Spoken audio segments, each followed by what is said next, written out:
Alliance बन जाता है तो फिर ये आसान हो जाएगा। अब इसमें एक अहम पहलू ये है कि शाहिद खाकान अब्बासी साहब को अहम जिम्मेदारियां दी गई हैं। पीटीआई ने सबक सीख लिया है 26वीं आईनी तरमीम की नेगोशिएशन में, और इस बार उन्होंने ये जो फैसला किया, आप इसे समझते हैं कि समझदार फैसला किया है कि शाहिद खाकान अब्बासी साहब इंगेज कर पाएंगे मौलाना फजल रहमान साहब को और दीगर को? देखिए, मेरा ख्याल है तहरीक इंसाफ को अलायंस की तरफ काफी पहले जाना चाहिए था। बल्कि मैं तो समझता हूँ 2 साल पहले जब इमरान खान साहब बाहर आए थे, रिपोर्टर्स कर रहे थे, उस वक्त मुझे याद है एक मुलाकात, हम सभी जर्नलिस्टों से मुलाकातें उन दोनों लाहौर में थे तो किया करते थे। तो मैंने उनसे सवाल किया था कि आपने सिंध के लोगों को इंगेज क्यों नहीं किया, क्योंकि आपको याद होगा जीडीए तो इनकी अलाई थी, उनके साथ इत्तेहादी थी और जीडीए इनके खिलाफ भी नहीं गई। तो मैंने उनसे सवाल किया था कि डॉक्टर शमील अहमद मिर्जा और बाकी लोगों को, पीर साहब पगाड़ा, इनको आप लाहौर इनवाइट करते, किसी जलसे में एक्टिविटीज कर रहे थे ना, ये पंजाब में काफी जगहों पे जलसे कर रहे थे, उस वक्त सरगर्मियां 9 मई से पहले की बात मैं कर रहा हूँ। तो पंजाब असम्बली भी इनकी अपनी थी, पंजाब में सवाई हुकूमत थी। तो आप इनको सिंध के लोगों को एंगेज करें अपने साथ, आप एक अलायंस बनाने की कोशिश करते और बलूचिस्तान में पहले जाते मोहम्मद चकधरी के साथ इनको इलेक्शन भी किसी ग्रेटर अलायंस के साथ लड़ना चाहिए था। लेकिन खान साहब की ये मतलब स्लो फ्लाइट की गलती, और उसके बाद भी 8 फरवरी में जो हुआ, चलो मौलाना फजल रहमान के साथ तो आपस में दोनों में ना इतनी कशीदगी और इतना एक फासला है कि टाइम लगता है उसको कम होने में, और कारकुनों के लेवल पे तो फासला और ज्यादा है, कुछ शायद कभी हो भी ना, क्योंकि एक दूसरे के राइवल है पोलिटिकल। लेकिन जिनके साथ जैसे चकधरी साहब की पार्टी या अख्तर मेंगल की, चलो मतलब उस वक्त अलग हुए थे, लेकिन अब तो वो भी साथ में उनको मिलाया जा सकता है और लोगों को। और सिंध में जीडीए के लोग हैं, तो सिंध में जो भी एनडीपी पार्टी को होता है उनको साथ मिलाना चाहिए इनको। तो एक बड़ा अलायंस बनाना चाहिए, पॉलिटिकल अलायंस बनाना बहुत जरूरी है, और अलायंस अकलमंदी है। और शायद खाकान अब्बासी का मुझे नहीं पता, क्योंकि लोग शायद खाकान अब्बासी साहब पे भी बात होता शक करते हैं और लोगों को लगता है कि शायद ये भी एस्टैब्लिशमेंट कहने पे चल रहे हैं।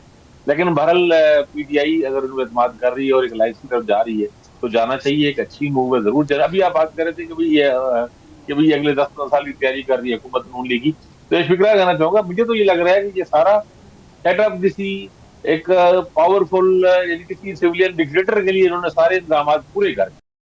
सिविलियन डिक्टेटर के लिए पाकिस्तान में, मतलब सिविलियन डिक्टेटर मैं इसलिए कह रहा हूँ कि जुडिशरी और हर चीज उन्होंने ऐसे मैनेज कर दिया है कि फॉर एग्जाम्पल अगर इत्तेफाक से किसी की वजह से आपने इतनी बड़ी बात कर दी है तो आपको शख्सियत का भी पता होगा फिर। नहीं, मैं इमरान खान की बात ही कर रहा हूँ।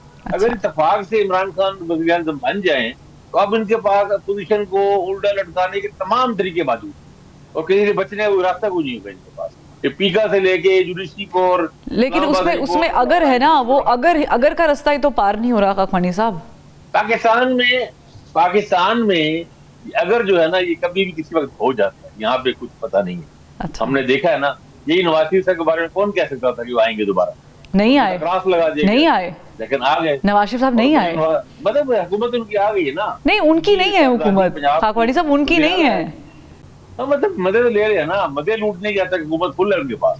अच्छा। ये कोई नहीं कहता था कि आपको नहीं है, और बहर वो पंजाब में काम वाम कर भी रहे हैं, फंड ज्यादा खर्च कर रहे हैं, हर जगह कर रहे हैं, अपने लोगों को भर दिया इन्होंने, अपनी भी भर दिया अपने मर्जी के तमाम अपने हामियों से, सब लोगों को अब्लाइज कर रहे हैं, बेताशा अब्लाइज कर रहे हैं। आपको पता ही है कि क्या क्या हो रहा है यहाँ पे। तो वो तो सारे मजेदार के मजे तो खूब लूटे जा रहे हैं, और बहर कुछ ना कुछ काम भी कर रहे हैं, ऐसे नहीं कर रहे हो। पंजाब में 700 रुपये एक्टिव है। तो मेरे कहने का मकसद ये है कि आपने रूल्स एंड रेगुलेशन इस तरह बना दिए हैं कि कल को आप जब रिसीविंग एंड पे होंगे तो फिर आप भी बहुत बुरी तरह फंसे। आप वो रेफरेंस दे रहे हैं नैब वाला, एग्जैक्टली आप नैब वाला रेफरेंस दे रहे हैं कि नैब जो है वो फिर वापस इनके ही गले में पड़ा था, वो इस तरह हम रिलेट कर सकते हैं।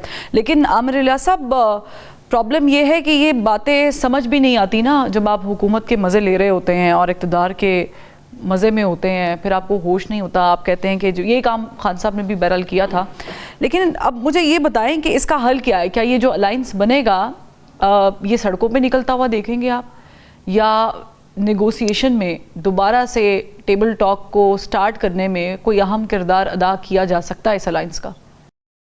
देखिए, मैं जो आपने बात की ना अभी शाहिद खाकान अब्बासी, वो आर्मी चीफ की, मौजूदा आर्मी चीफ की तकरीरी के खिलाफ थे। वो लंदन जहाज एक छोड़ते थे, दूसरा पकड़ते थे कि इनको ना लाएं बाकी। लिहाजा एक बात ज़हन में रखें, ये तड़पना झपटना पलटना ये सारा शाहिद खाकान का वही है। ये अब कब तक अपोजिशन में है क्या नहीं है, अगर ये अपनी जिस पार्टी ने वजीर आजम बनाया सबके साथ नहीं रहे, दोनों मिलके मिर्फा और ये तो किसी के साथ भी है, जो भी चाहेंगे कर लेंगे, आप ये बेफिक्र रहें। लेकिन वो जो अभी बात हो रही थी ना कि जनाब ये जज हाई कोर्ट के, मैं तो वो हूँ जो बहुत पहले सबसे कह रहा था कि अब डिवीजन बेंच की सहूलत खान साहब को नहीं मिलेगी, जब जजेस की अपॉइंटमेंट का काम शुरू भी नहीं हुआ था। स्मेल आ गई थी कि भाई ये डिवीजन बेंच ने यकसू होकर जो इंसाफ देने की शुरू की हुई है, ये नहीं रहेगी। आपको मैं थोड़ा सा, बहुत पुराना नहीं लेके जाता, पीछे लेके जाता हूँ। मैंने आज एक्स पे लिखा भी है, अजमत सईद शेख साहब मरहूम, ठीक है, इन्होंने सबसे पहले मिलिट्री एस्टेब्लिशमेंट के साथ मिलकर जो पहला बयान दिया था नवाज शरीफ के खिलाफ दिया था कि अडियाला जेल में बैरक की जगह खाली पड़ी है, वजीर आजम को बता दें। मैं ये बात आज इसलिए मैंने लिखी और कही कि मैंने उस वक्त, खाकवानी साहब भी वहीं थे, मैं आज भी वहीं हूँ, रोजनामा एक्सप्रेस, ठीक है, मैंने ये खबर दी कि अजमत सईद शेख साहब के चैम्बर में वो फाइल पड़ी है जिसपे ये बरसे हैं, और वो इतने बज के इतने मिनट पे सुप्रीम कोर्ट में इनके चैम्बर में पहुंची। पीएम हाउस कब पहुंची थी, मैंने टाइम लाइन के साथ खबर की थी। फिर उसके बाद अनवर जलील जमाली को नवाज शरीफ ने खत भी लिखा था कि आपके जज क्या कर रहे हैं, लेकिन गेम टल चुकी थी। ये जो आज हम सहूलत ढूंढ रहे हैं ना कि आज के जजों की, ये इमरान खान को आसिफ सईद खोसा ने कहा था ना हमारे पास लाओ हम बैठे, ये कोई पहली दफा नहीं हो रहा। एजाजुल एहसन साहब को आप भूल गए, जो हाई कोर्ट के इख्तियारात के ऊपर जबर करके चढ़ गए थे इस्लामाबाद हाई कोर्ट पर, असल साहब बोले नहीं थे।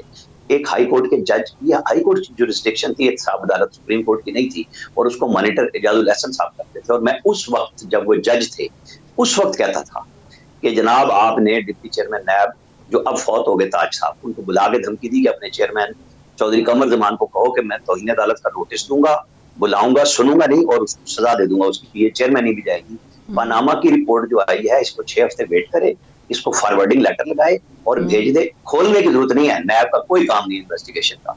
तो मैंने अब ये मैं तकरीबन 1 माह से बार बार कह रहा हूँ, जिसके ऊपर प्लान करके वॉल्यूम 10 के ऊपर बाकायदा जुगाली एंकर से करवाई गई, सोशल मीडिया पे कराई गई कि नवाज शरीफ के इंडिया से राब्ते हैं, वो डोजियर वो है जिसमें इन जर्नलिस्टों के पेड और अनपेड प्रोग्रामों की लिस्टें मौजूद है कि जी ये इतना बड़ा नवाज शरीफ कारनामा दे रहा था। कोई कह रहा था कि जी इंडिया की जो है ना लोग आए हुए हैं और नवाज शरीफ की उसमें बैठे हुए हैं शुगर मिलों में, ये वॉल्यूम 10 है, खुलवा लेना।